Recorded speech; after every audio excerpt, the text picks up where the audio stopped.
Halo, Assalamualaikum warahmatullahi wabarakatuh. Perkenalkan, saya Satrio Cesar Faransyah dari Poltekkes Kemenkes Semarang, jurusan Analis Kesehatan, Program Studi Sarjana Terapan Teknologi Laboratorium Medik. Pada kesempatan kali ini, saya akan menjelaskan tentang Pedoman Umum Ejaan Bahasa Indonesia atau disebut PUEBI. Berikut penjelasannya. Pedoman Umum Ejaan Bahasa Indonesia atau PUEBI merupakan pedoman ejaan bahasa Indonesia terbaru dari sepanjang sejarah ejaan bahasa Indonesia. Pedoman ini disusun untuk menyempurnakan Pedoman Umum Ejaan Bahasa Indonesia yang disempurnakan atau PUEYD. Pedoman ini diharapkan dapat mengakomodasi perkembangan bahasa Indonesia yang makin pesat. Pedoman ini merupakan edisi keempat berdasarkan Peraturan Menteri Pendidikan dan Kebudayaan Republik Indonesia Nomor 50 Tahun 2015, tanggal 26 November 2016. Baik, materi pertama dari PUEBI yaitu pemakaian huruf. Huruf abjad. Abjad yang dipakai dalam ejaan bahasa Indonesia terdiri atas 26 huruf. Lalu huruf vokal. Huruf yang melambangkan vokal dalam bahasa Indonesia terdiri atas 5 huruf, yaitu A, E, I, O, dan U. Keterangan. Untuk pengucapan atau pelafalan kata yang benar. Diakritik berikut ini dapat digunakan jika ejaan kata itu dapat menimbulkan keraguan. Lalu huruf konsonan. Huruf yang melambangkan konsonan dalam bahasa Indonesia terdiri atas 21 huruf, yaitu B, C, D, F, G, H, J, K, dan seterusnya. Keterangan. Huruf Q dan X khusus digunakan untuk nama diri dan keperluan ilmu. Huruf X pada posisi awal kata diucapkan S. Lalu huruf diftong. Dalam bahasa Indonesia terdapat 4 diftong yang dilambangkan dengan gabungan huruf vokal I, AU, E, dan OI. Lalu gabungan huruf konsonan OI. Lalu gabungan huruf konsonan. Gabungan huruf konsonan K, Ng, Ny, dan Si masing-masing melambangkan satu bunyi konsonan. Lalu huruf kapital. Huruf kapital dipakai sebagai huruf pertama awal kalimat. Misalnya, apa maksudnya? Huruf kapital dipakai sebagai huruf pertama unsur nama orang, termasuk julukan, misalnya Amir Hamzah. Lalu huruf miring. Huruf miring dipakai untuk menuliskan judul buku, nama majalah, atau nama surat kabar yang dikutip dalam tulisan, termasuk dalam daftar pustaka. Misalnya, saya sudah membaca buku salah asuhan karangan Abdul Muis. Lalu huruf tebal. Huruf tebal dipakai untuk menegaskan bagian tulisan yang sudah ditulis miring. Misalnya huruf DH. Seperti pada kata Ramadan tidak terdapat dalam ejaan bahasa Indonesia. Kata et dalam ungkapan ora et labora berarti dan. Lalu materi kedua yaitu penulisan kata. Kata dasar. Kata dasar ditulis sebagai satu kesatuan.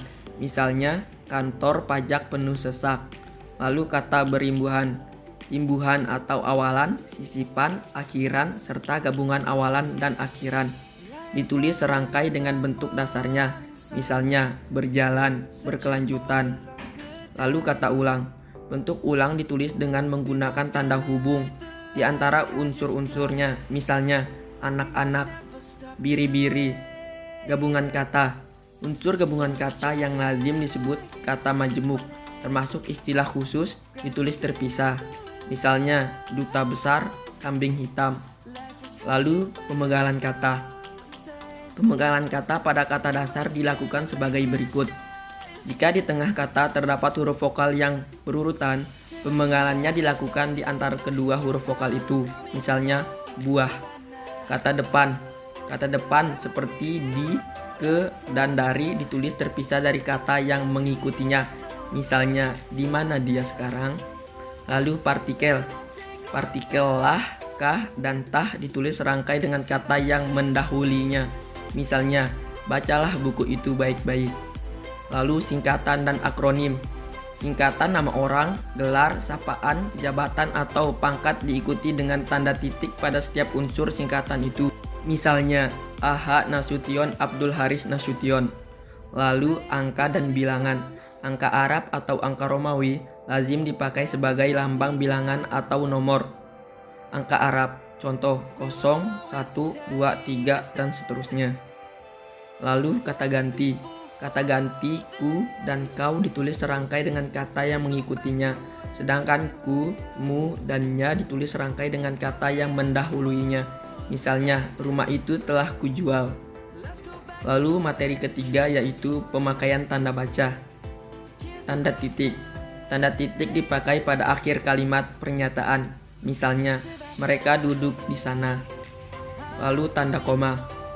Tanda koma dipakai di antara unsur-unsur dalam suatu pemerincian atau pembilangan. Misalnya, telepon seluler, komputer, atau internet bukan barang asing lagi. Lalu tanda titik koma. Tanda titik koma dapat dipakai sebagai pengganti kata penghubung untuk memisahkan kalimat setara yang satu dari kalimat setara yang lain di dalam kalimat majemuk. Misalnya, hari sudah malam, anak-anak masih membaca buku. Lalu tanda titik dua. Tanda titik dua dipakai pada akhir suatu pernyataan lengkap yang diikuti pemerincian atau penjelasan. Misalnya, mereka memerlukan perabot rumah tangga, kursi, meja, dan lemari. Selanjutnya, tanda hubung. Tanda hubung dipakai untuk menandai bagian kata yang terpenggal oleh pergantian baris. Misalnya, di samping cara lama, diterapkan juga cara baru. Selanjutnya, yang terakhir, yaitu tanda pisah. Tanda pisah dapat dipakai untuk membatasi penyisipan kata atau kalimat yang memberi penjelasan di luar bangun kalimat. Misalnya, kemerdekaan bangsa itu, saya yakin akan tercapai, diperjuangkan oleh bangsa itu sendiri. Sekian materi yang saya jelaskan mengenai PUEBI. Semoga materi yang saya jelaskan dapat bermanfaat bagi Anda dan mudah dipahami. Wassalamualaikum warahmatullahi wabarakatuh. Dadah, sampai berjumpa lagi teman-teman.